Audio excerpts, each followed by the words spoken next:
हमने भूतकाल के बारे में बात करी अभी, हम थोड़ा वर्तमान की स्थिति जानते हैं आपसे कि जो वर्तमान में युवाओं की बढ़ती बेरोजगारी है उसको कैसे लेकर देखते हैं आप? देखिए, जो बेरोजगारी वाला सवाल है ये तो हर सरकारों में होता है और हर सरकार इसको अगर चाहे ले तो पूरा कर सकती है। अच्छा। क्योंकि जिस तरीके से ये नियम कानून निकालते हैं जो वर्तमान सरकारें हैं, हम मंचों से बड़े बड़े वादे कर देते हैं 2 करोड़ नौकरियां हर साल देंगे, लेकिन फिर दे नहीं पाते हैं। तो मेरा यहाँ पे ये मानना कि जैसे इनको पता चलता है कि हर विभागों में जानकारी रखते ही होंगे कि इतने पद खाली हैं, इतने लोग रिटायर हो रहे हैं, तो समय समय पर वैकेंसी निकालते जाएं। जो बच्चे तैयारी करने में लगे हैं, जो जिनको सरकारी नौकरी की इच्छा है वो सरकारी नौकरी करेंगे, और जिनको नहीं है इच्छा तो वो अपना काम धंधा व्यवसाय वगैरह सब करेंगे ही। बिल्कुल। तो ये जो बेरोजगारी दिखाई देती है ये दिखना बंद हो जाए अगर सरकार सही तरीके से नियमों के अनुसार अपना काम करे। हर बार कहीं पेपर लीक हो जाते हैं, कहीं कुछ हो जाता है, बड़े बड़े वादे भर होते हैं, तो इनमें अगर पाबंदी लगाई जाए सरकार की तरफ से तो बेरोजगारी मिटाई जा सकती है। अच्छा, बढ़ती जनसंख्या भी है, इसका कोई कारण है क्या? इसमें भी असर पड़ रहा है क्या? देखिए, बढ़ती जनसंख्या तो अपन से ज्यादा तो चीन की होगी, ठीक है, लेकिन चीन में कभी ऐसा सुनने को नहीं मिलता कि वहाँ बेरोजगारी की समस्या है। अच्छा। वहाँ रोजगार मिलते ही रहते हैं। शायद चीन से आंकड़ा पार हो गया अपना, शायद इंडिया का। चीन से हो गया होगा और हो ही जाएगा। लेकिन जहाँ जो बात आ रही है बेरोजगारी वाली, वहाँ लोगों को समझाते हैं, दिखाते हैं। हमारे यहाँ ना जो पॉलिटिकल लोग होते हैं, पॉलिटिकल लीडर होते हैं, पॉलिटिकल सरकारें हैं वर्तमान में, ये सब कुछ कर सकती हैं। इनको पता है कि हाँ, यहाँ से बेरोजगारी खत्म की जा सकती है। यहाँ पे मुझे एक डायलॉग याद आता है 12th फेल का, ठीक है। उसमें कहते हैं कि अगर रोजगार रहेगा, अनपढ़ रहेगा व्यक्ति, तभी तो नेताओं के पीछे पीछे भागेगा। बिल्कुल, अगर पढ़ लिख गया तो फिर उसको समझ हो जाएगी कि हमें कहाँ चलना है, किसके साथ चलना है। शिक्षा जो है वो सवालों को जन्म देती है, और पढ़ लिख गए तो वो पूछेंगे भाई इतना क्यों नहीं अभी तक वैकेंसी भर पाई, क्यों नहीं निकल पाई। तो ये सारी चीजें होती हैं। बेरोजगारी एक मुद्दा बहुत व्यापी है, इस पर सरकार को देखना चाहिए, ध्यान देना चाहिए। चलिए ठीक है, और हम आपसे जानेंगे कि देश में कहा जाता है महिलाओं को लेकर के कि महिलाओं को लेकर के बहुत ज़्यादा हम बेटी बचाओ बेटी पढ़ाओ ये सब चीज़ें नारे दिए जाते हैं। तो जो महिला सशक्तिकरण है और महिलाओं के आजकल इतना शोषण हो रहा है, उसको लेकर के आप क्या बोलना चाहेंगे? एक संवैधानिक देश में हम रह रहे हैं और हमें बराबरी का अधिकार है, चाहे वो महिला हो चाहे पुरुष को, एक ही गिनती में हमें गिना जाता है। तो अगर आज हम NCRB का डाटा उठाकर देखेंगे तो सबसे ज़्यादा जो शोषित वर्ग है वो महिला वर्ग है। तो इसको लेकर के आप कैसे देखते हैं और कैसे इस चीज़ का सुधार हो? देश की संसद में हमने महिलाओं को भी भेजा, ठीक है, सांसद बनाकर, विधायक बनाकर, ठीक है, मंत्री बनाकर। तो ये मुद्दा तो उनको भी उठाना चाहिए संसद में। बिल्कुल, मुद्दा उठाना चाहिए कि भाई जो महिलाओं के ऊपर अत्याचार हो रहे हैं उनको कैसे रोका जाए, उनके निवारण के क्या नियम कानून होने चाहिए। मुद्दे तो उठाए हैं। एक स्वाति मालीवाल है, आपसे शायद सांसद हैं, उन्होंने दिल्ली के GB रोड का जिक्र किया हुआ है जी अभी। और यहाँ पर एक चीज मैं और बताना चाहूंगा कि हम सरकारों में उनको भेजते हैं जिनके ऊपर केस दायर होते हैं, जो अपराधी लोग होते हैं, हम उनको भेजते हैं। अभी एक मैंने न्यूज में ही ये चीज देखी थी कि संसद में ऐसे सांसद विधायक हैं जिनके ऊपर रेप केस लगे हुए। अब जब ये संसद में जाएंगे, वहां बैठेंगे, तो क्या महिलाओं के लिए नियम कानून निकालेंगे अच्छे बचाव के लिए? बिल्कुल नहीं। अगर संसद में एक बिल पास हो जाए, ठीक है, अगर एक बिल पास हो जाए कि जिसने रेप किया उसको फांसी की सजा दे दो या बीच चौराहे पर उसे लटका दो, लेकिन पास कैसे होगा? क्योंकि संसद के अंदर ही रेपिस्ट बैठे हुए हैं। और ये बात डाटा कह रहा है, सरकारी डाटा कह रहा है, न्यूज कह रही है, सब कोई कह रहा है, हम भी कह रहे हैं कि हाँ ऐसा है। और इस चीज में मैं एक चीज कहना चाहूंगा, कुछ दिन पहले एक न्यूज देखी मैंने अखबार में, वो सोशल मीडिया पे देखी। जो बहुजन समाज पार्टी की नेता हैं सुश्री बहन कुमारी मायावती जी, उन्होंने एक गाइडलाइन जारी की है, जो भी अपराधी या किसी भी प्रकार के मुकदमे किसी व्यक्ति के ऊपर हैं, उसे पार्टी के अंदर कोई जगह नहीं मिलेगी, ना ही उसे टिकट दी जाएगी। एक गलती एक व्यक्ति ने किया, ऐसे ही एक व्यक्ति को वहां ले गया शपथ वो दिलवाने के लिए, सदस्यता, बहन जी ने उसको निष्कासित कर दिया पार्टी से। तो इस प्रकार का अगर कोई अन्य दल है करके दिखा देना तो ये देश सुधर जाएगा। तो अन्य दलों के जो मुखिया हैं उनके खुद उन पे मतलब किसी का देशद्रोह का मुकदमा लगा है और कोई रेपिस्ट है, इसीलिए तो ऐसे कैसे चलेगा? इसीलिए तो हम भाई साहब कहते हैं कि इस देश में सिर्फ एकमात्र पार्टी है, बहुजन समाज पार्टी, जो आज लोगों को समझ में नहीं आ रही है, लेकिन एक दिन जरूर समझ में आएगी कि ये पार्टी ही देश को अच्छे से चला सकती है। और अगर देखना है तो आप उत्तर प्रदेश का 4 बार का शासनकाल देख लीजिए। अच्छा, मैं बार बार वही चीज कह रहा हूँ, क्यों इसलिए कह रहा हूँ कि उस समय जो उन्होंने करके दिया, क्योंकि देश का सबसे बड़ा राज्य है उत्तर प्रदेश, और उस राज्य में एक दलित नेता ने वो करिश्मा करके दिखाया जो अन्य राज्यों में कभी हुआ ही नहीं। ठीक है। तो इस प्रकार का उन्हें देश की अगर गद्दी भी संभालने का, प्रधानमंत्री की कुर्सी अगर उनको मिल जाए, उनके हाथ में पहुंच जाए, तो वो एक सशक्त महिला कहलाएंगी। और महिलाओं के बचाव के लिए ऐसे ऐसे नियम कानून पास किए जाएंगे। हालांकि हमारे संविधान में है वो चीजें, लेकिन संविधान का पालन सही तरीके से नहीं हो पा रहा। अच्छा, नहीं कर पा रहे लोग।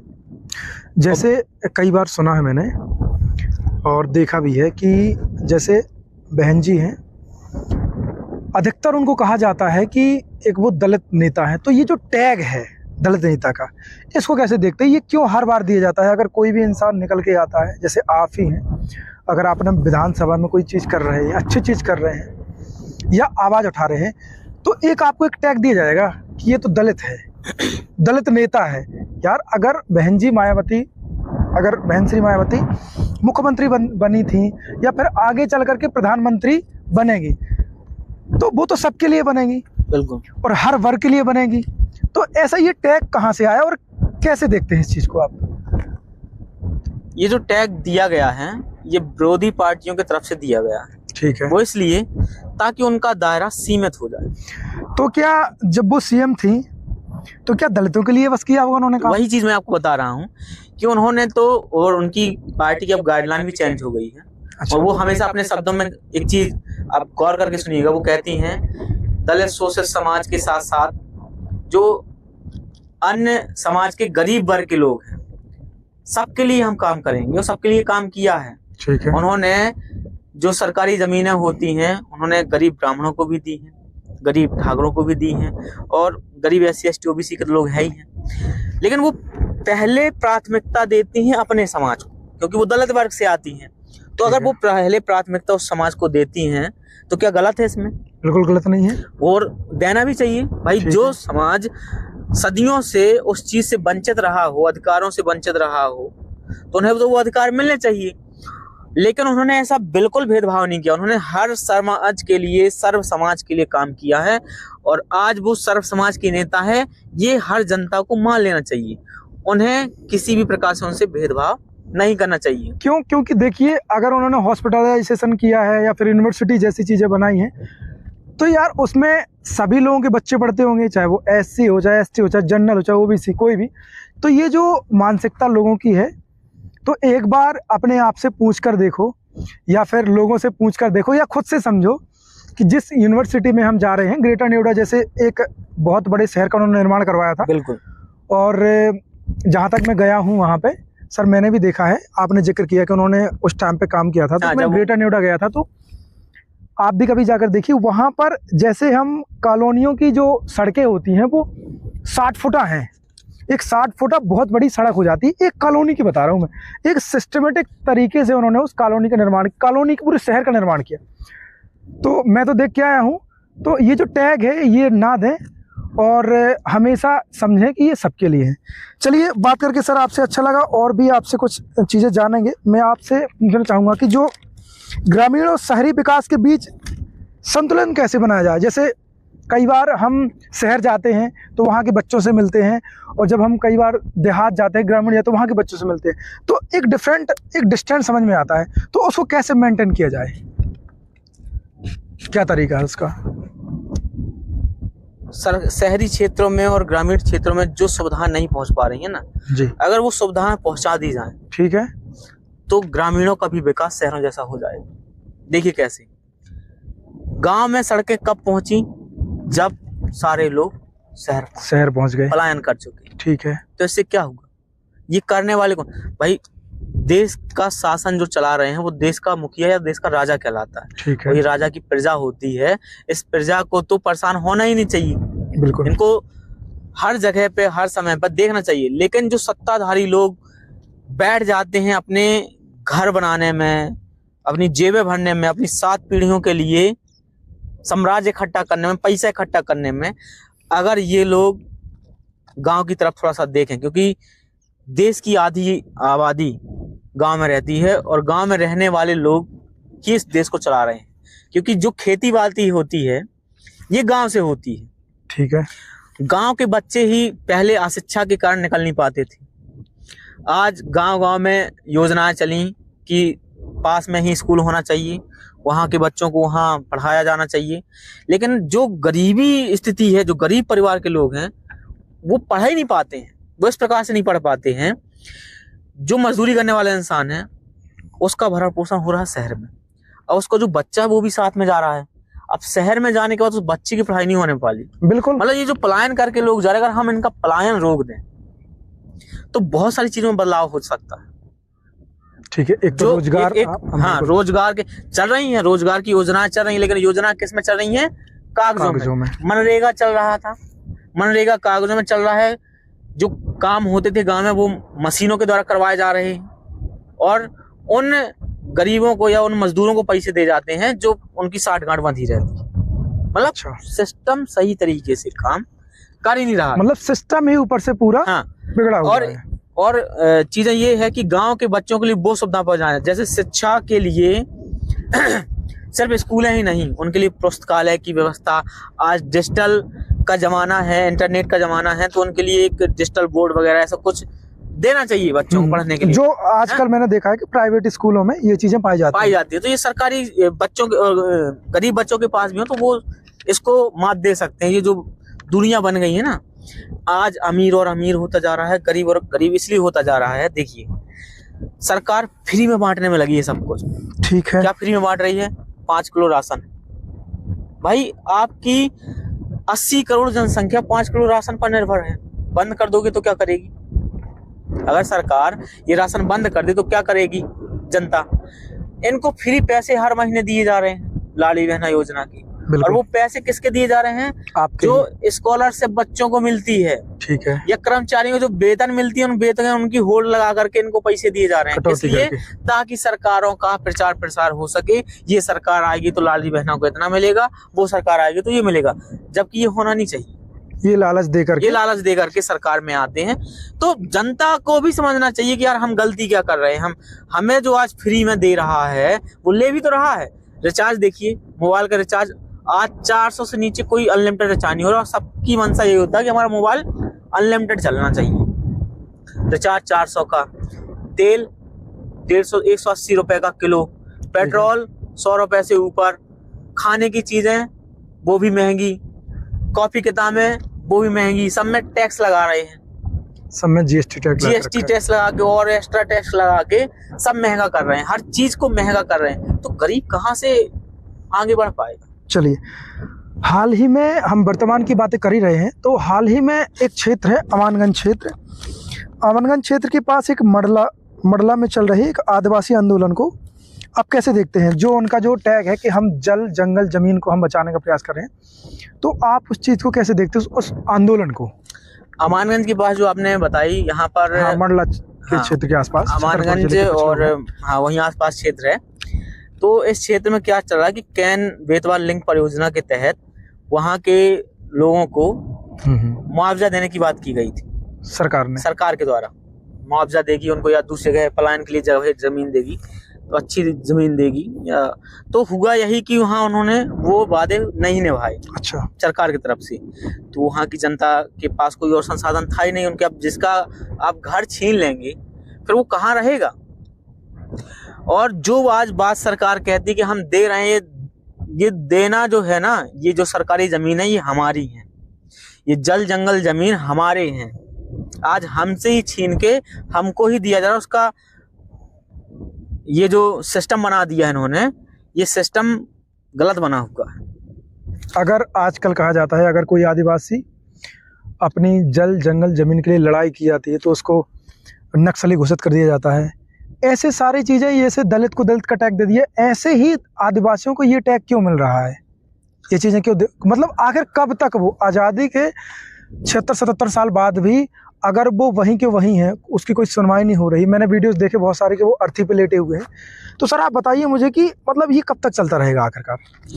ये कब तक चलता रहेगा, अगर जनता को जानना है तो ये जब तक चलता रहेगा जब तक तुम अपना खुद अपना नेता नहीं बना लोगे, अपने बीच का व्यक्ति नहीं बना करके संसद में, क्योंकि सारे नियम कानून जो पास होते हैं वो आपके घर से पास नहीं होते हैं, ना आपके जिले से पास होते हैं, वो संसद में जब बैठते जब कानून बनता है वहां से पास होते हैं। आपसे मेरा क्वेश्चन है, सबसे बहुत महत्वपूर्ण क्वेश्चन है ये।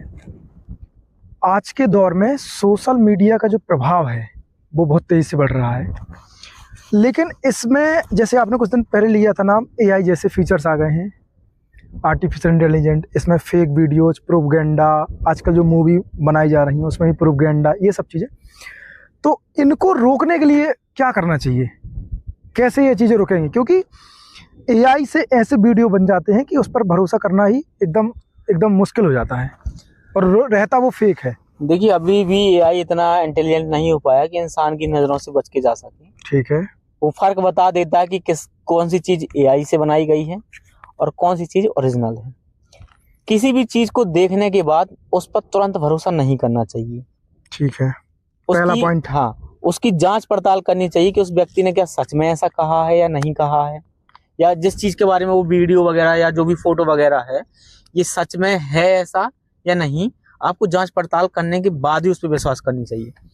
और AI है तो इसका कहा जा सकता है कि अच्छे परिणाम भी हैं और दुष्परिणाम भी हैं, दोनों प्रकार से हैं। अच्छे परिणाम यही हैं कि बहुत सारे काम AI आसान कर दिया है, और AI ने उसी चीज़ का दुष्प्रभाव भी बढ़ा दिया है। जैसे अभी ये फेक चीज़ों की बात हो रही थी, तो फेक चीज़ों से बचना हमें बहुत ज़रूरी है। इससे बहुत ज़्यादा, जैसे अभी गैस की जो समस्या और पेट्रोल वगैरह डीजल की जो समस्या जनता के बीच में उत्पन्न हुई, इसका मैं एक कारण अच्छा बताना चाहूँगा। हुआ ये कि जैसी कोई जानकारी लगी कि युद्ध चल रहा, गैस खत्म हो जाएगी, तो जिन्होंने कभी गैस सिलेंडर भरवाए ही नहीं वो लोग भी लाइन में जाके खड़े होने लगे। तो यहाँ से ये हुआ कि जो पहले स्टॉक रहा करता था वो स्टॉक अब खत्म होने लगा। पेट्रोल में भी कुछ जगह ये समस्या सामने आने लगी कि पहले एक दिन में 100-200 आदमी जाता था पेट्रोल भरवाने के लिए। यूपी का एक मैंने वीडियो देखा था, 100 व्यक्ति एक दिन में जाते थे, अब 1 घंटे में खड़े हैं 100 व्यक्ति, तो वो तो पेट्रोल खत्म होगा ही। फर्क पड़ेगा। और फिर फर्क इसलिए पड़ रहा है कि ये व्यक्ति 1-2 लीटर नहीं भरवा रहे, अच्छा 10-10 लीटर 50-50 लीटर पूरी कैन भरवा के और फिर ब्लैक में बेचने का काम करेंगे। और यही सेम गैस में चीज हो रही है। तो इस तरीके से ये चीजें AI के द्वारा भी हो रही हैं, फेक जानकारी जैसे ये चीजें। तो इस चीज को हमें समझना चाहिए, और देश में अगर कोई समस्या है तो हमारी भी जिम्मेदारी बनती है, हम भी इस देश के नागरिक हैं, उससे लड़ने का प्रयास करें, उसको समझने का प्रयास करें, शांति व्यवस्था बनाए रखें, किसी भी चीज से मतलब इस आपदा की समस्या, जो आपदा आती है इस पर हमें अवसर नहीं तलाशनी चाहिए। बिल्कुल, सबको मिलकर के लड़ना चाहिए। और अक्सर यही हुआ है, जब भी देश में कोई समस्या ऐसी आई है तो हर राजनीतिक पार्टियों ने मिलकर लड़ाई करी। अच्छा, चलिए, आप अभी युवा हैं और युवा के साथ साथ अभी राजनीतिक और सामाजिक कार्यों में रुचि रखते हैं और चलते भी हैं। आप बताइए कि चुनौतियों को सामना तो आपने बता दिया, करना कैसे, क्या करना पड़ता है, कैसे करना। आप बताइए, जो आपकी आलोचनाएं होती हैं राजनीतिक क्षेत्र में, सामाजिक कार्य में, उनका सामना कैसे करते होंगे आप? क्योंकि कई लोग डिमोटिवेट करते होंगे, बहुत सारी चीज़ें होती होंगी, तो उनका सामना कैसे करते हैं? आलोचनाएं तो सिर्फ मेरी ही नहीं, बड़े बड़े लीडरों की होती हैं, सभी की होती हैं। और आलोचना उन्हीं की होती हैं जो काम करते हैं। बिल्कुल, जो घर में बैठे रहते हैं उनको तो कोई मतलब ही नहीं है। और हम जिस वर्ग से आते हैं, हमने वो चीज़ें देखी हैं जो शायद किसी ने नहीं देखी हों, और हम इस वर्ग के लिए ही लड़ रहे हैं। और ये वर्ग ऐसा कि हमसे लड़ रहा है, हम इस वर्ग की आज़ादी के लिए लड़ रहे हैं, और ये वर्ग गुलाम बने रहने के लिए हमसे लड़ रहा है। अच्छा, तो ये आलोचनाएं के शिकार हम हो जाते हैं, और कई बार हुए भी हैं। लोग यही कह देते हैं कि आगे चल के आप भी उन्हीं के जैसा करोगे। ठीक है, तो भाई एक बार आप हमारे ऊपर भी तो विश्वास करके देखिए, जैसे आपने अभी तक अन्य लोगों पर किया है। शायद हो सकता है जैसा वो लोग निकल गए हम ना निकल पाए, बिल्कुल। हम अच्छे निकल जाएं। और इसमें पिसते हैं जो जो मतलब गद्दार लोग थे वो तो हट गए, अब जो बचे वो ईमानदार लोग बचे हैं, और ईमानदारों के ऊपर ही आफत आती है। ये चीज आपने देखा होगा, जो ईमानदार व्यक्ति होगा, जो अच्छे से काम करता होगा, अक्सर चाहे वो सरकारी कर्मचारी हो या कोई अच्छा व्यक्ति हो, उसी के ऊपर गाज गिरती है। बिल्कुल। और जो व्यक्ति होते हैं हाँ, उनको क्या मतलब है, कोई मतलब ही नहीं होता, कोई मतलब ही नहीं। अच्छा, मेरा आपसे एक आखिरी क्वेश्चन था, आखिरी आपसे क्वेश्चन बहुत महत्वपूर्ण रहेगा मेरा, और मैं चाहूँगा कि आप थोड़ा सा इसको विस्तार में बताएं। आप मुझे बताइए कि अगर आप राजनीति और सामाजिक कार्यों में नहीं होते तो आपका रास्ता कौन सा होता? बहुत अच्छा क्वेश्चन है। अगर राजनीति और सामाजिक क्षेत्र में नहीं होता, और मैं क्यों हूँ इसका कारण मैंने पहले ही बता चुका हूँ कि मेरे साथ जो घटनाएं घटी, इस वजह से मैं इस क्षेत्र में आया। और राजनीति में मैंने देखा कि जिस पार्टी से हमें सब कुछ मिला, जो सम्मान मिला, जो पहचान मिली, वो हमें बहुजन समाज पार्टी से मिली। ठीक है। आज इस पार्टी की देन है जो हजारों संगठन तैयार हो रहे हैं समाज के अंदर, क्योंकि इस पार्टी ने वो ताकत दे दी हर वर्ग के समाज को, किसी एक वर्ग को नहीं। ये लोगों की गलत फहमी है कि सिर्फ एक जाति को पार्टी ने महत्व दिया है। हर जाति के वर्ग के अंदर राजनीतिक चेतना पैदा कर दी इस बहुजन समाज पार्टी ने। तो इस पार्टी की वजह से आज अन्य दल ऊपर उठ रहे हैं, नई नई चीजें निकल के सामने आ रही हैं, और जो सम्मान वगैरह हमको इस पार्टी से मिला, जी जी, इस वजह से हम इस पार्टी के अंदर हैं और ये काम कर रहे हैं।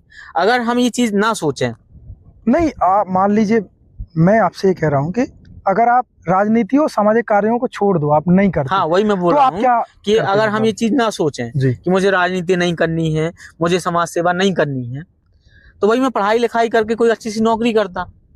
बिल्कुल। नौकरी करने के बाद अपना जीवन यापन बढ़िया से करता, अपने परिवार को देखता, और फिर समाज से मुझे कोई मतलब ही ना रहता। बिल्कुल। लेकिन जब हम महापुरुषों का त्याग, बलिदान, उनके द्वारा किए गए एक समाज के लिए और सब समाज के लिए कार्य, तो वो चीज लगती है कि यार हमें भी कुछ करना चाहिए। उन चीजों को आपने पढ़ा, फिर प्रेरणा मिली। अगर वो चीज मैंने ना पढ़ी होती, जैसे बहुत सारे समाज के अंदर लोग पढ़े हुए हैं, उनको पता ही नहीं है कि बाबा साहब कौन है, कांसीराम साहब कौन है, मायावती कौन है, और ज्योतिबा फूले साहब कौन है, माता सावित्रीबाई फूले कौन है, उन्हें पता ही नहीं इनके बारे में। रविदास जी कौन थे, महात्मा गौतम बुद्ध कौन थे, कबीरदास कौन थे, उन्हें कभी जाना ही नहीं इस चीज के बारे में। तो वो आज अपना जीवन बहुत अच्छे से जी रहे, और कोई मतलब नहीं, और कोई आलोचना होती है ना, कुछ होता ना उनका आलोचना, कोई नहीं होती। हाँ, तो ये दिक्कतें उनको होती ही नहीं है। लेकिन हमने उनके संघर्ष को पढ़ा, हमने उनकी चीजों को पढ़ा, हमने उनको जाना, और वो चीज हमारे साथ हुई ना यार। जो हम, अगर मैं ये कह दूं कि समाज में जो व्यवस्थाएं रही हैं, छुआछूत, भेदभाव, ऊंच नीच, जातिवाद, ये मेरे साथ नहीं हुआ, तो मैं कह ही नहीं सकता, क्योंकि मेरे साथ हुआ है। अगर ना हुआ होता तो मुझे वो चीज फील ही नहीं होती। तो यहाँ से ये चीज समझ में आती है कि मैं उस समय गुलाम था उस व्यवस्था का, और मुझे उस गुलामी की मतलब मुझे वो पता चली चीजें। हाँ, वो चीज मुझे पता चली। जब मैं गुलाम था इस व्यवस्था का, तो मुझे उस गुलामी का एहसास हो गया। ठीक है। और जब एहसास हो गया तो मैं उस गुलामी के खिलाफ लड़ने लगा, मैं अपनी आजादी के लिए लड़ने लगा, मैं अपनी आने वाली पीढ़ी के लिए लड़ने लगा, और मैं जब तक जिंदा रहूंगा तब तक अब लड़ूंगा। अब मेरा तो कोई भी उद्देश्य नहीं है कि मैं सरकारी नौकरी करूं या ना करूं। मुझे तो अगर बस पैसे की ही कमी है, बस पैसे की कमी है। अच्छा। और वो पैसे की कमी अगर आज सोशल मीडिया से पूरी हो जाती है तो वो भी कमी भी नहीं रहेगी। और मैं तो चाहता हूँ कि समाज के लोग थोड़ा मदद करें इस क्षेत्र में, कि वो पैसे ऐसे इकट्ठे करके दें, तो मैं समाज के लिए लड़ता रहूंगा, मुझे कोई दिक्कत नहीं। कैसे करेंगे? आपने बताया कि विश्वास तोड़ के भाग गए, तो उनको विश्वास करना पड़ेगा, किसी ना किसी व्यक्ति पर तो उनको विश्वास करना पड़ेगा। कर चुके ना, एक बार 2-3 बार कर चुके हैं। ये समाज जो है वो नेता बनाना भी जानता है और नेता को बिगाड़ना भी जानता है। समाज के ऊपर, सब समाज के ऊपर है। बिल्कुल। जो समाज है, मतलब ये जो होता है ना, हमारी ताकत जो होती है वो समाज होती है, और हमारी कमजोरी भी समाज ही होती है। ठीक है। देखिए मैं चुनाव के समय में क्या कहा करता हूँ लोगों से कि जब विरोधी दल के लोग जब हमारे पास आते हैं क्योंकि उनके पास पैसा होता है, तो आप तो उनके पैसों में बिक जाते हैं, वोट दे देते हो। तो मैंने कहा कि अपनी वोट की कीमत बढ़ा के देखो, तो उनका पैसा भी जाएगा, फिर वोट भी मत देना। दो चीजें कर देना। और ये चीज मैंने साउथ के एक्टर हैं विजय थलापति, अच्छा, उनकी पार्टी भी है उनकी। अच्छा। उनकी मूवीज मैंने देखा है। एक मूवी वो कहते हैं कि जब चुनाव के लिए आपके पास पैसे देने या दारू मुर्गा बांटने के लिए अगर ये लोग आए प्रत्याशी, तो इनसे अच्छा पैसा ले लो, दोगुना चौगुना पैसा ले लो, और फिर इनको वोट भी मत दो। तो दो तरीके से हार जाएंगे, दो तरीके से ऐसे हार जाएंगे कि वो पैसे से भी हार जाएंगे, कमजोर हो जाएंगे, और सत्ता में भी नहीं आएंगे, और सत्ता में अपना व्यक्ति बैठ जाएगा।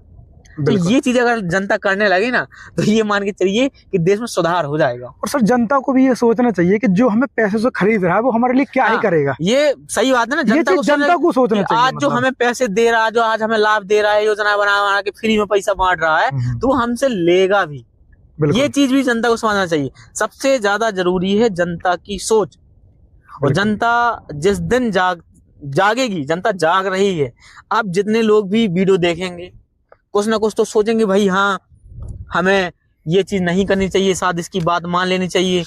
और मुझे तो ये लगता है भाई कि हम ही वो समाज के अलग लोग हैं जो समाज से अलग होकर के चलते हैं, कुछ अलग सोच रखते हैं। और हमें अपने जीवन में अगर आज के दिन कल के दिन मृत्यु भी हो जाएगी, तो हम ये सोचेंगे, अपने आप में गर्व करेंगे कि हमने समाज से वो हट के काम किया जो किसी ने काम नहीं किया। चलिए, आपसे मिलकर बहुत अच्छा लगा। और दोस्तों, आपने इस वीडियो में जो देखा उसमें आपकी हम राय जानना चाहेंगे, तो कमेंट के रूप में अपनी राय रखें। हमें मिलकर बहुत अच्छा लगा। चलते हैं। जय भीम, जय भारत।